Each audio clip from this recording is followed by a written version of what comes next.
All right, welcome back everybody. This is Eric and Ray here at Moss Pawn & Gun. And today you're probably wondering why Ray is blindfolded. And no, there's not going to be any kind of executions going on today. We're going to be guessing 5 guns apiece. This is a video concept that we've actually tried out for size a couple of times and you guys have sort of enjoyed. So we thought we'd get the gunsmith involved because, you know, Ray knows his way around a gun. So he's blindfolded. I've got 5 random guns on the table. All of them have been safety checked. Of course, nothing's loaded. But Ray's going to go ahead and proceed and try to guess what 5 guns is here. When he's done, I'm going to get blindfolded, and then he'll select 5 guns for me. Let's just see what we have going on here. Have at it, Ray. All righty, we're going to try the long guns first, I guess, and Eric says they're right in this area, so grab one here.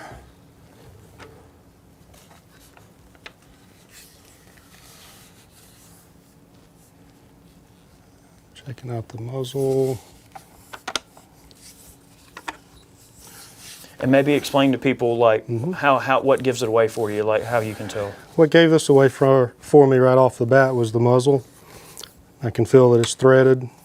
It's got a fairly thin barrel, definitely a bolt gun with a, feels like possibly a blind magazine, adjustable cheek riser. This is a Remington Model 7 and 300 blackout. You got it. Right on the money. Okay. That's a tough gun because that, you know, that's a tricky one. All right. It's another bolt rifle. Now this one has a receiver that's not cylindrical. It's got a trapezoid cross section, large bolt handle. It's also got an adjustable cheek riser. Synthetic stock, fairly wide and flat. Also threaded. This is a 60-degree bolt tilt, so that's a Socko or a Tikka, probably a T3. That's it. It's a Tikka T3. You got it. Cool. All right, now moving on to handguns, Ray. All right, handguns. Let's see what we got here. Right there. All right. I know the feel of this gun. I've seen them before. Single stack.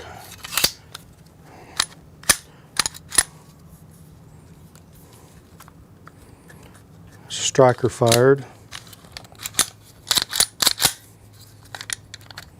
.45 caliber.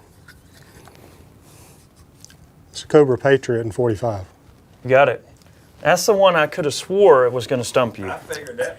At first I thought it was a Beretta Nano because they have a very similar shape and feel to them, but not in .45. You know what? I can see where you would think that was a Nano. All right. This guy right here is, all right, I know what that is already. The grip style, the barrel, the sight rail for the rear sight. It's a 22 Beretta, and it's the Camper Special, I believe. Not the Neos. Am I correct? No, that is a Browning Buckmark. It's a Browning. Uh-huh. I'm sorry, Browning. I thought that one might stump you a little bit. I thought about grabbing the Neos out of the case, and then I saw the Buckmark. I was like, yeah, that one's tricky. I got the Camper part. It's the Browning Buckmark Camper. Got a little bit confused there with the Beretta and the Brownings, but yes. My brain was thinking one thing and my mouth said something different. That's okay. All right, let's see what this is. Okay, now that.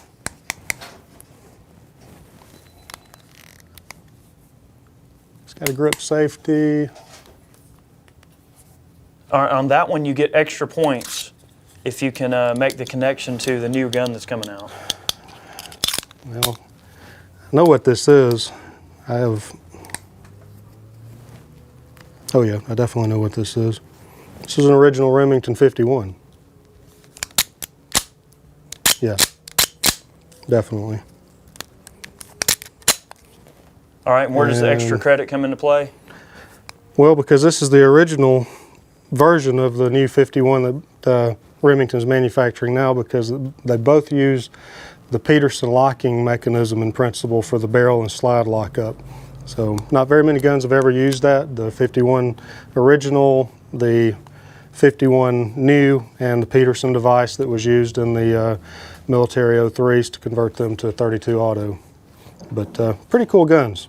A little bit collectible these days too. Absolutely, especially with the new R51 coming out. Not bad, Ray. So Pretty good. not bad, I guess. All Those right, are some pretty good ones. Like I said, that one kind of stumped me. I did think it was one of the Neos at first, but still got that little bit larger feel to it. Kind of threw it off. I know. But- Yeah. You did good though. You did really good. So now it's my turn. I'm going to go find somewhere to hide, and Ray's going to find some guns for me, and we'll see how well I fare. I'm sure he's going to stump me, but we'll see. We'll see. All right. There you go. All right. I didn't blow my nose on it but once. No, that's all right. All right, guys, we're back with Eric to do the 5 guns plus 1 to see if he can figure out what we've got here. We've got 2 long guns on the right and 4 handguns on the left. Eric, why don't you get a start on it and see what you can figure out. All right. I'm going to try my best here. I'm going to start with the long gun. All right. Let's see. This is a Czech CZ52 rifle. That's correct. What gave this away was the flat blade bayonet folded to the right here. That's definitely one. And also, they've got that fat stock and that kind of curved handguard on the top. Also, it should have a knurled muzzle device. Yep. Yeah, right there. I feel that little knurled cap. That's something you can check for. Also, the shape of the stock, very much like a Mauser.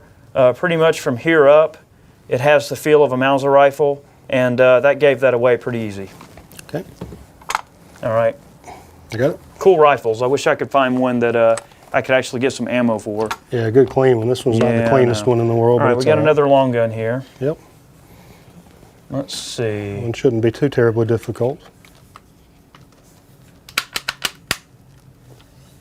Let's say Ruger 1022 takedown. That's what it feels like. Correct? And it's a birdcage. Yep. Yep. Pretty easy. Yep.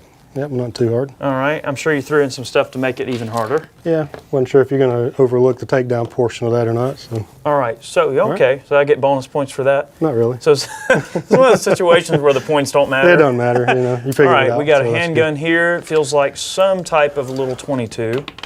All right, let's see what we got here.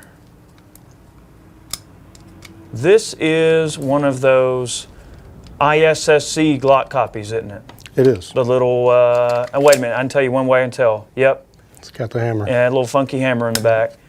And yeah, it's got the little knurled cap. Yep, that's it. Yep. Very Cool. good. All right. All right, let's see what else we got. This one might get you, might not.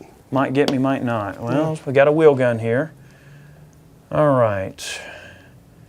All right, now I can tell one thing that gave this gun away right out the gate. This is the Charter Arms, what they call this, the Southpaw. That's the left-handed Southpaw. model, isn't Correct. it? It is. All right, so that's the left-handed Charter Arms Southpaw. The actual cylinder release is what gave that away, and also that large grip that they put on it. Also, the weight of the gun gave it away. The Charter Arms revolvers are incredibly lightweight, very handy. All I was right. going to give you grief if you didn't figure out this was a left-handed gun. Well, yeah. All right. To your left a little bit more. There you go. Right there. That's it. All right, we got some kind of a big honking auto here. This is, Can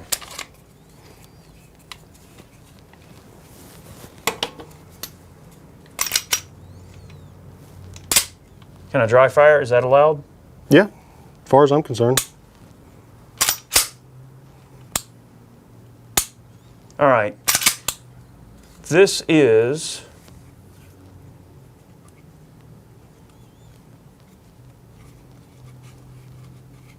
all right. Hang on, one more area I want to check here. This is a tough gun to figure out what it is. It does I'm have kind gonna of a generic feel to it in a way. It does, it does. What I'm thinking right now with the location of the safety, this is probably a Ruger SR9. Close. Check the front of the gun.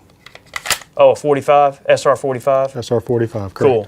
You know what? What stumped me was the thin profile of the grip compared to, well, it's a little wider yet thinner. Yeah. So it does have that kind of almost single stack feel. It does have a narrow feel for a, Yeah, the trigger multi-stack. gives that away right out the gate. Oh, yeah. Okay, yeah, SR45. All right.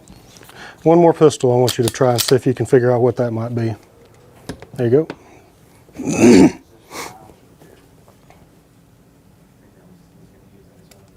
You asshole, this is a blue gun. And I ain't stupid now. That's a Shield blue gun. That's right. You asswipe. Hey, you figured it out. All right. So, well, that wasn't not too bad. bad. That was kind of fun. yeah. Oh, okay, I saw you threw a little herring. Yeah, a little something in there. different in there, yeah. Okay, I see. 98%'s not bad. Not bad, not bad. All right, well, guys, we hope you can appreciate the type of videos that we do here with these. It's just kind of an interesting exercise. If you guys ever want to stump your friends, or it's really a good way to test your gun knowledge when you have to just guess guns by feel alone.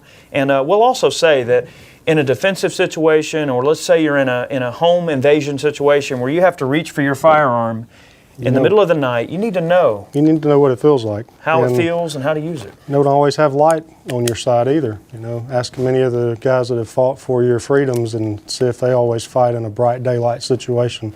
They'll tell you they need to know their weapons inside and out, top to bottom, without even looking at it. So it's always a good idea to be familiar with the weapons you own, know how they feel, how they should feel, and if they don't feel right, that means there's something wrong. You need to check it out. And right, and guys, that includes optics, knowing how to turn lights on, knowing how to, work a flashlight, knowing where the activation button for your laser or your flashlight or anything like that could be. Knowing where, how to release a magazine, how to check if your chamber is empty or loaded just by feel alone. So, guys, these are very important skills. Hopefully you learned something today. Thanks for watching. We have many more videos on the way. We'll catch you next time. You guys have a good one. Thanks.